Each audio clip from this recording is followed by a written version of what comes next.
Christ Lutheran, Cheyenne, Wyoming. I guess my connection with the ELCA started September 23rd, 1983.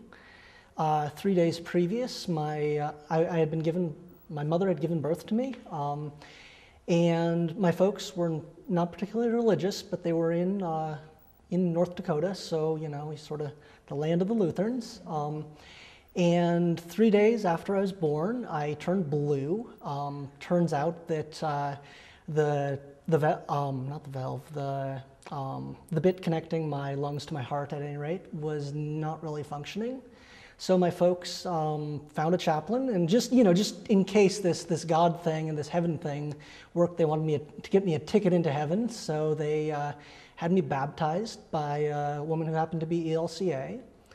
And of course, they said all their things about following through with baptismal vows, all that fun stuff. And then once the trouble had passed, and they'd threaded my vein from my arm into from my heart to my lungs, my parents promptly forgot all those vows and went back to doing what they do. And at the same time, growing up with a heart condition, I definitely had a lot of questions that I don't think everybody necessarily has. When age 3, you're faced with the whole idea of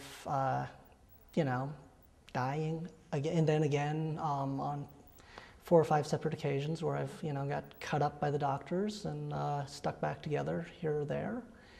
I had a lot of questions, and my father made the mistake of giving me a Bible when I asked for one, and I started reading that on my own and thinking about sort of the implications of that and the idea that, and then around 4th grade, so it's been a little while at that point, I found out that there were people that not only read that book, the Bible, but also had a community around that, and I was fascinated by that idea. It seemed like it would be an interesting group of folk to meet. So I found a friend who was a Nazarene, started going to church with him, and that was all right for a while. I did the whole accepting Jesus thing, and then the summer after I'd done the accepting Jesus thing, they wanted me to accept Jesus again, and I was slightly confused by that and refused to do that because apparently they wanted me to sort of exert peer pressure on the kids that had not done that.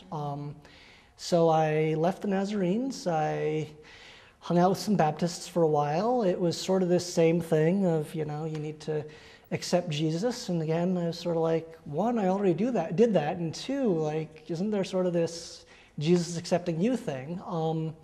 So I went to a Presbyterian church for quite a while. Then there was a big, ugly controversy at that church involving my best friend's father. And again, I was like, this doesn't seem quite right. What's going on here?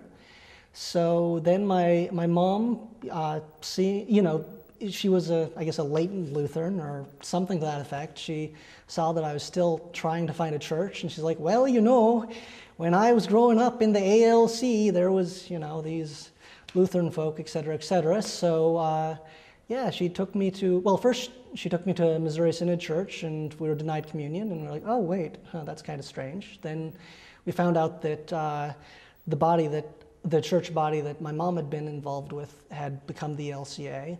So, we went to an ELCA church. There we met Pastor Sarah, who was just an incredibly gracious woman. And at this point, I was living in Cheyenne, Wyoming, which is, very dry, gray, conservative city. And then there was Pastor Sarah, who was from Los Angeles and was an ex-Catholic and was like just crazy, or at least at the time. I was like, wow, she's crazy.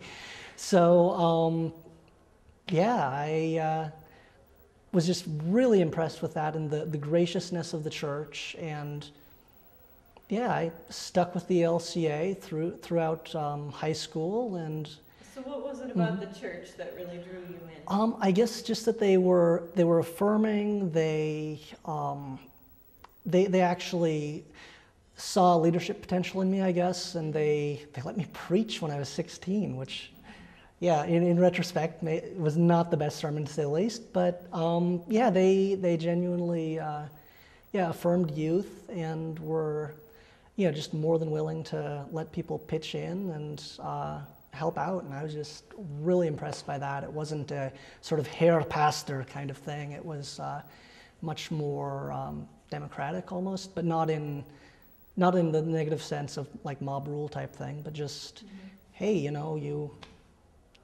want to help out? Sure, join us doing this. And yeah, that was really good. So by the age of 17, I was telling folk that I was pre-seminary. Went on to college, University of Oregon. I did my 4 years and 3, and then intended to go on to seminary. Started looking at seminaries, and then when I went to one of the seminaries, everybody went out to the bar, and I realized, wait, I'm not old enough to go out to the bar with all these other seminarians. So I realized that it probably wasn't time yet to go to seminary. So I did young adults and global mission. I wanted to go to either India or Kenya, so they sent me to rural England, which was not what I expected, but I got to work with the Church of England for a year at a youth retreat center. And then after that, I went, the nearest big city to the retreat center was Cambridge, England, so I just sort of on a whim almost applied to do a MPhil there, and I got in, and when Cambridge accepts you, you do that. So I did that, and so again, sort of an unexpected thing. Not only, do I turn blue, do I, hop through all these churches and end up at an ELCA church, even though, which is sort of nifty because the person that did baptize me was an ELCA pastor. But not only that, I, end up in England instead of Kenya, and then, after a year, I did the MPhil, and I was preaching in my thesis by then, so I figured that was probably not stay on for the PhD. So I came back to Philadelphia and started up seminary there. And I ended up in an urban African American congregation for field ed. So again, another unexpected thing, going from rural Wyoming to inner city Philadelphia.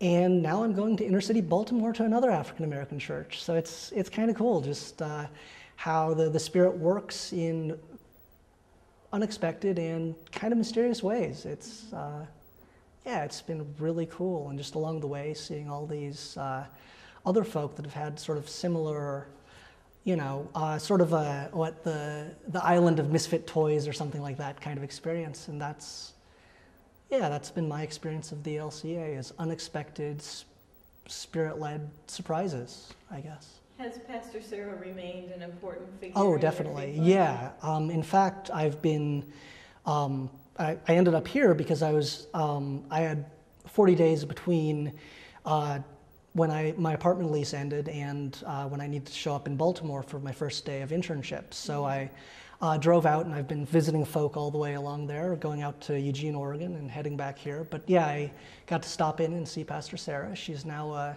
pastor in, she's living in Windsor, Colorado, but she's doing campus ministry in Fort Collins, and she does a coffee shop church on Sunday, and it's really cool. The ELCA is just, let her do some really neat things that are not always traditional worship stuff, but definitely enculturated worship stuff, sort of like back in Cheyenne, we did a chuck wagon service, which was outdoors, sort of more revivalish songs, stuff like that. So that in a sense, there's a lot of empowerment in the ELCA, I guess, to do contextual ministry.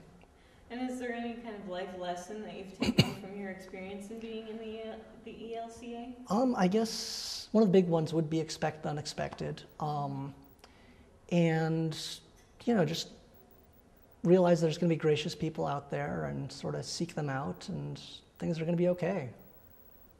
All right, well, thank you. Thank you.